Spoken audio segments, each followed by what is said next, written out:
This is your Wednesday morning motivation. This is what you need to hear when you're feeling stuck and feeling unsure, feeling the imposter syndrome, all of the things, okay?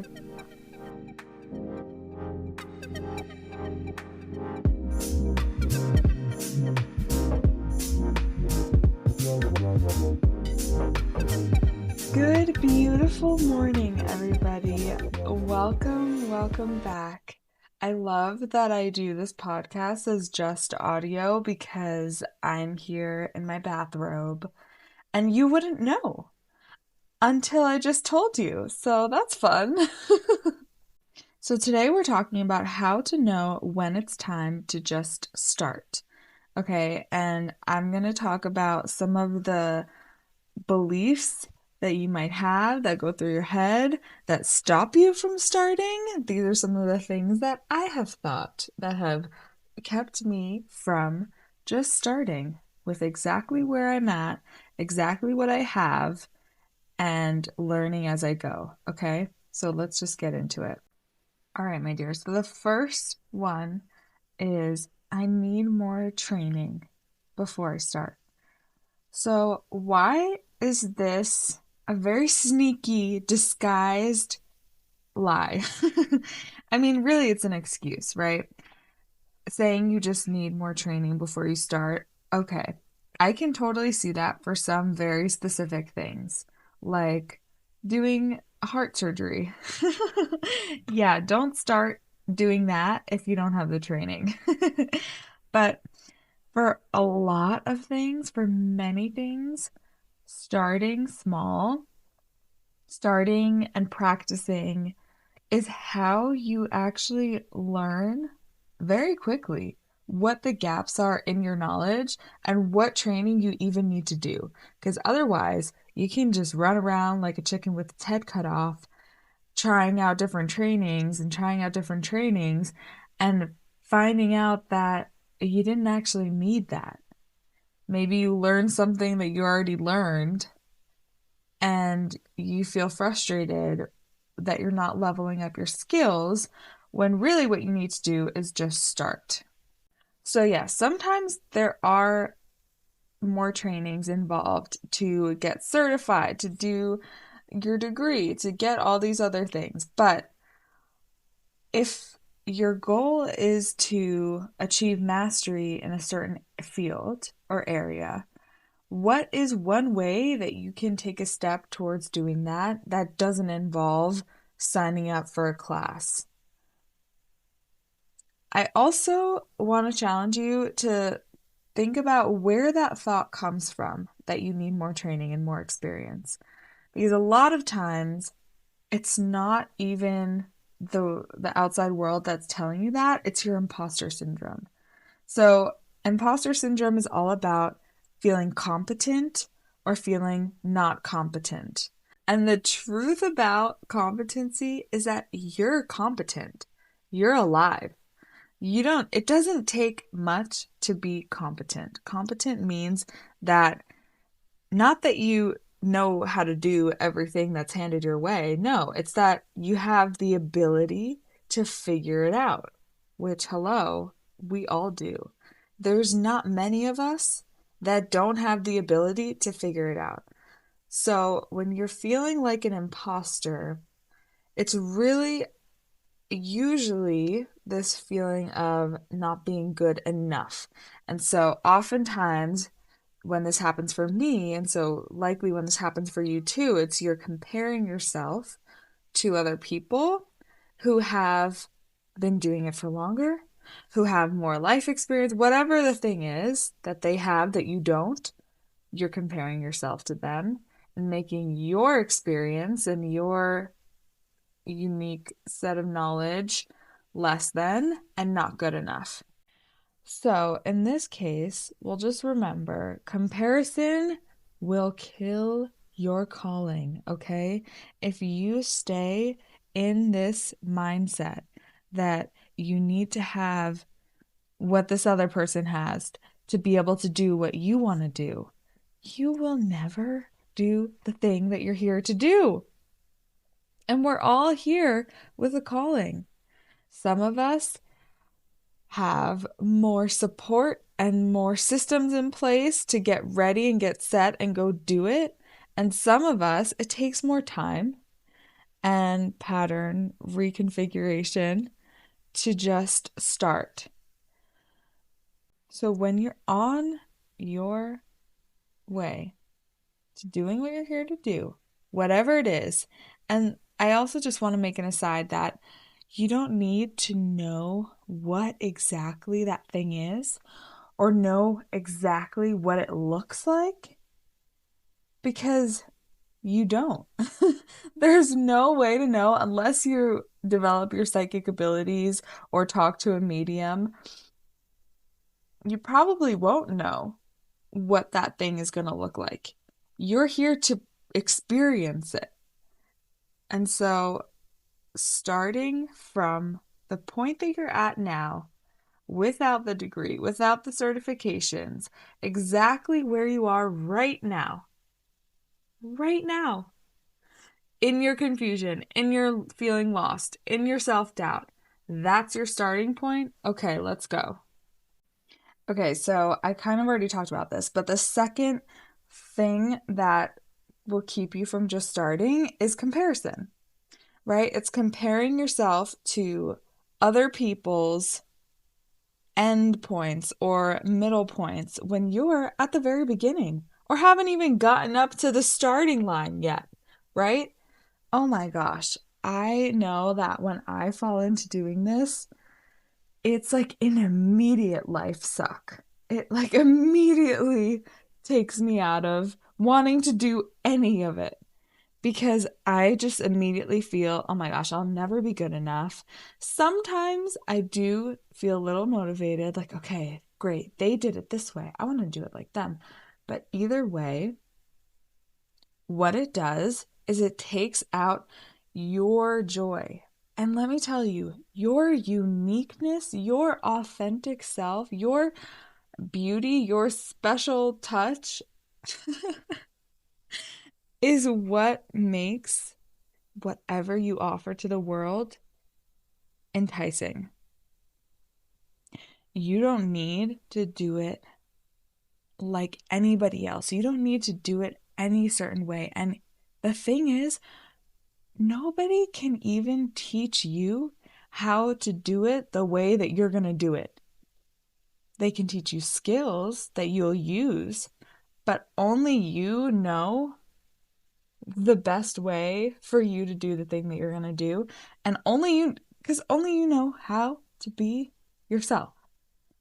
Okay, so when you're comparing yourself, remember that everybody started at a place that's drastically different than where they are now.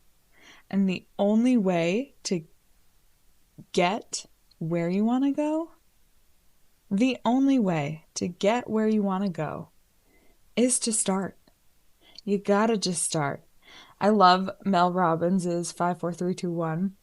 If you don't know about it, this is, I think, her first book was about this 5 4 3 2 1 rule that she does, which is when you don't want to do something, you're procrastinating. She gives the example of getting out of bed because, okay, yeah, that's the first that's the first challenge of the day, getting out of bed. I feel that.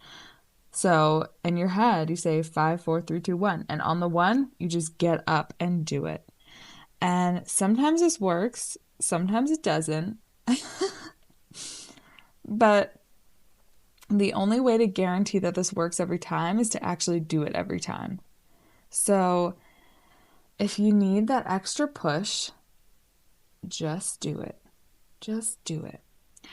I will share that in the recent few months, I've been really focusing on consistency and learning how consistency is the most important thing for building success in anything that I want to be successful in. And really, this idea that it's not about motivation, it's about momentum.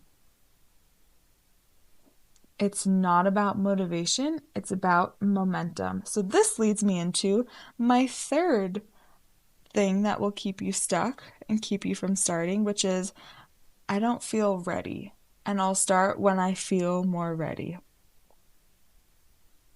Okay, ready is not a feeling, it's a choice. So, what are you actually feeling? Scared? That's valid, that's a feeling.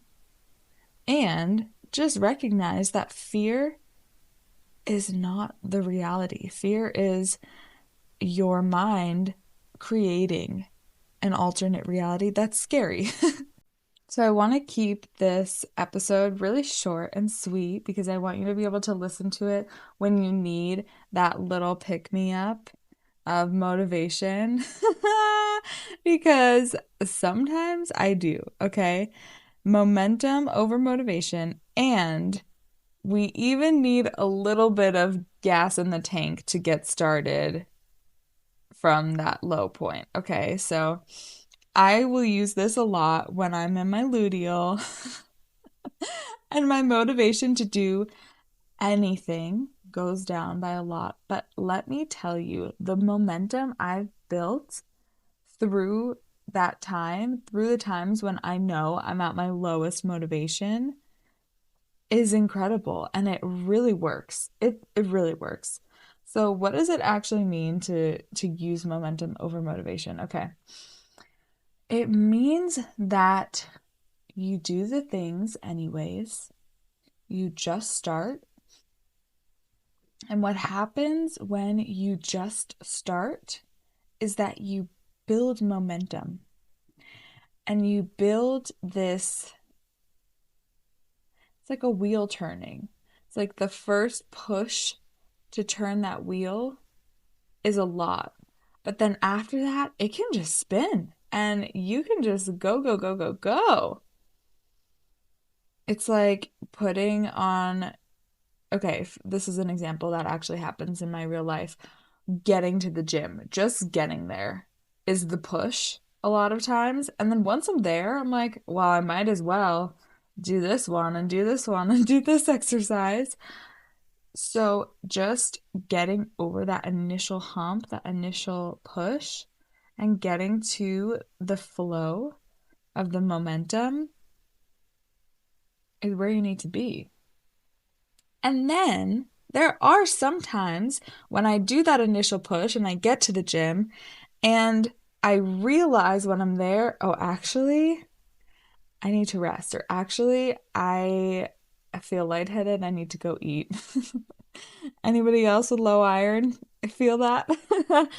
Um, so the point of that is that sometimes, even when you do that initial push, you'll be still honing it in, still figuring out what exactly you need to implement, what pieces you need to fill, what trainings you need to do to make it all work. And so for in this gym example, I needed to eat, but I wouldn't have known that how much I needed to eat. I always eat before the gym, but I wouldn't have known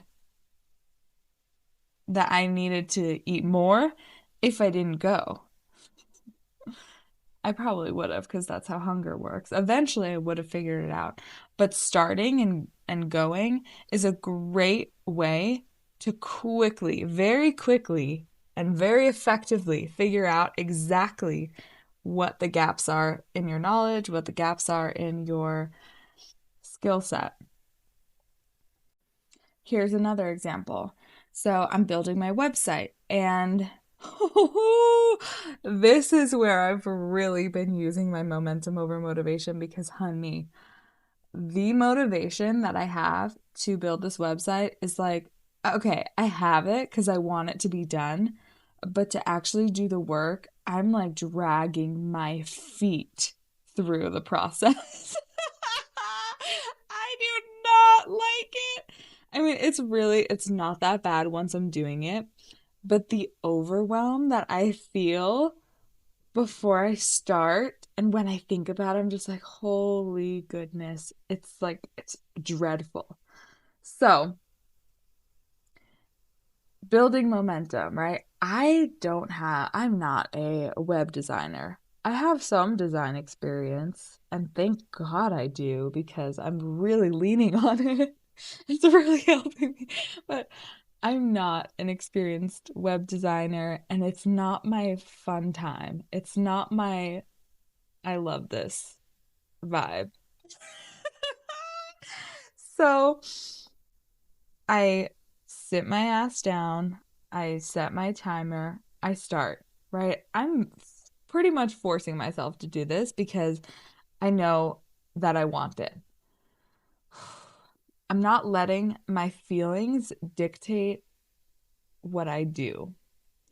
And this is an interesting thing, right? So for women, we are very fluid and flowing, and maybe not everybody resonates with this, but I will just say that for the feminine, archetypal feminine energy, it's receptive, it's flowing, and so there's this way that it's very natural for me to go with the flow, to base what I do off of how I feel and my intuition.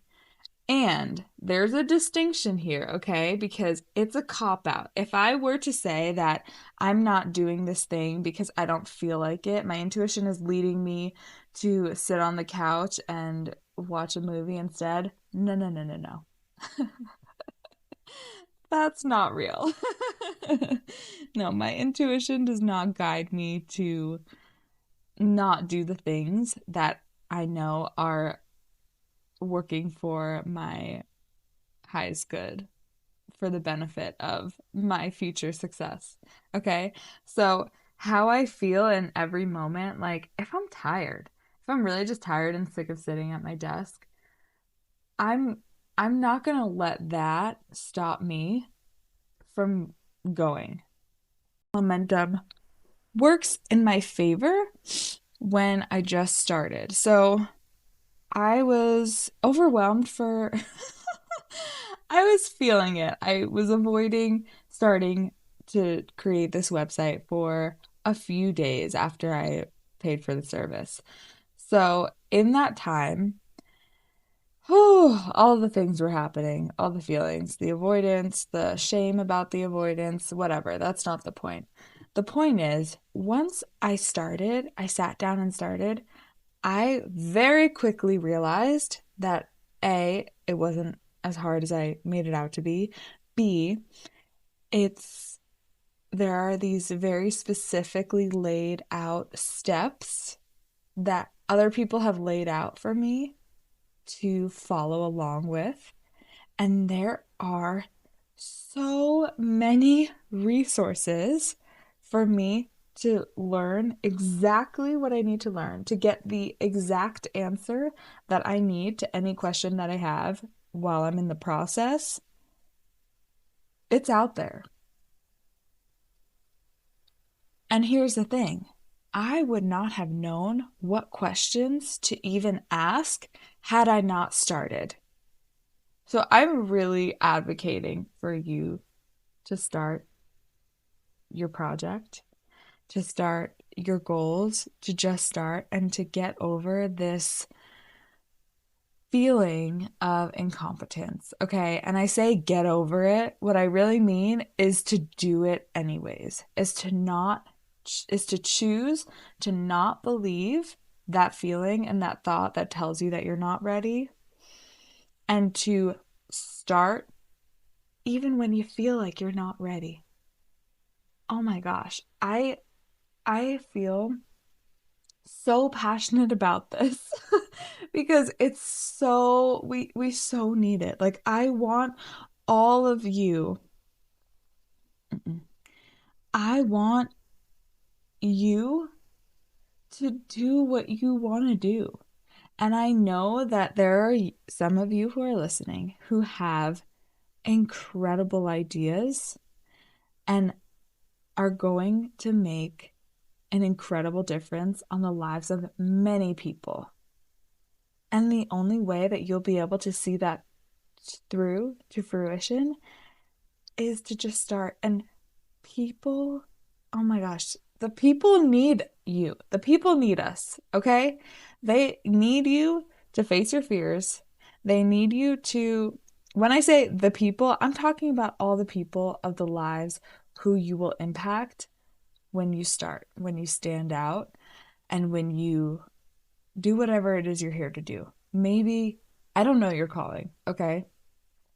Mine, I'm here to inspire people. I'm here to inspire turning point moments, to heal many people.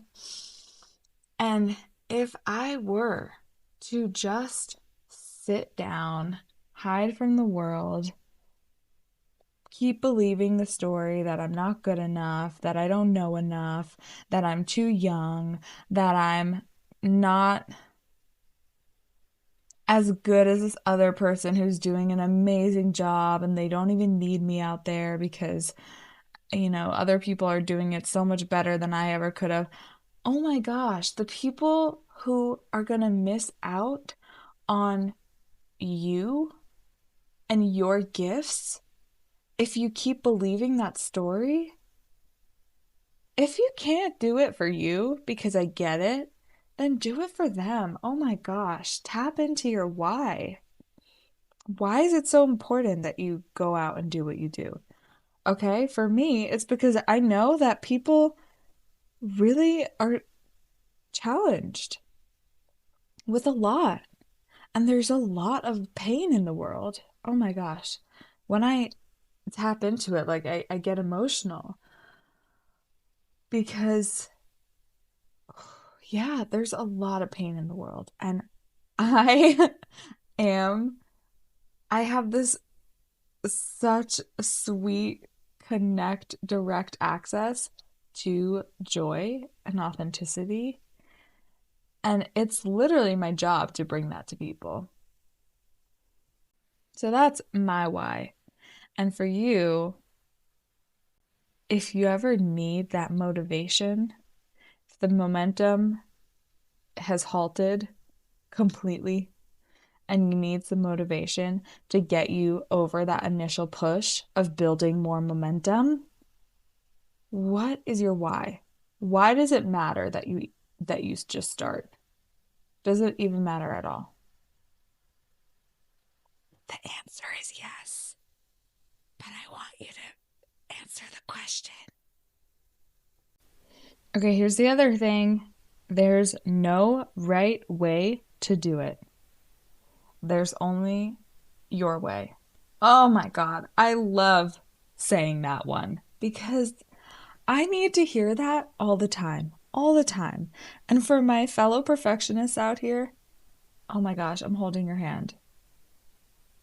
There's no right way to do it. There's no right way. There's no right way. There's only the way that you do it. And you can't mess it up. You can't mess it up. You can't. Because it's you. It's only your way. It's only here for you to learn. You can't mess it up, honey. Uh-uh. Oh my gosh. Please. I'm like, I don't need to beg you guys to do your work, but I mean, sometimes I want to because I see how much the world needs our presence. Yeah, the world needs your presence. When you're stuck in that self-doubt and stuck in that imposter syndrome, not seeing and recognizing your own competence, you're not showing up how powerfully and beautifully you can. And I want you to show up as powerful and beautiful you all the time. And so I need you to, when those stories come into your head, to talk back to them, to recognize that that's not true. I'll say it to you if you come to me and remind you of your power, I want you to be able to do that for yourself because I'm not going to be there every time.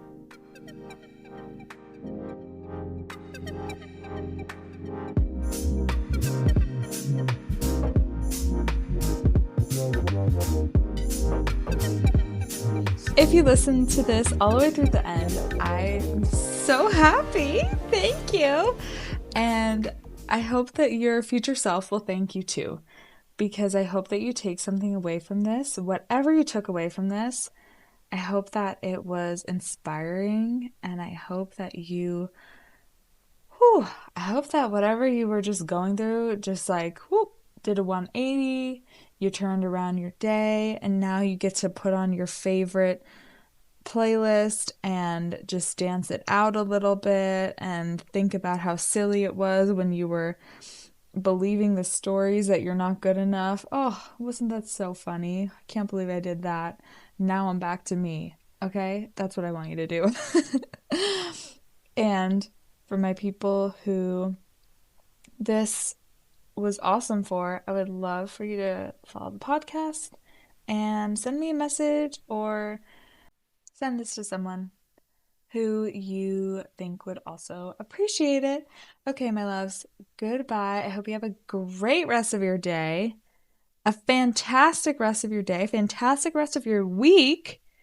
And I want to hear the one word or the three words that you are going to live by. All right? Maybe it's a mantra of momentum over motivation, honey. Momentum over motivation. And you just remember that every time you get stuck in a loop of, oh, I don't want to do it. Momentum over motivation. I don't need to want to do it to do it. Hell yeah. Okay. The more I talk, the more I just keep getting back into it, but we're ending this. Okay. I love you all. Have a great rest of your day. Bye.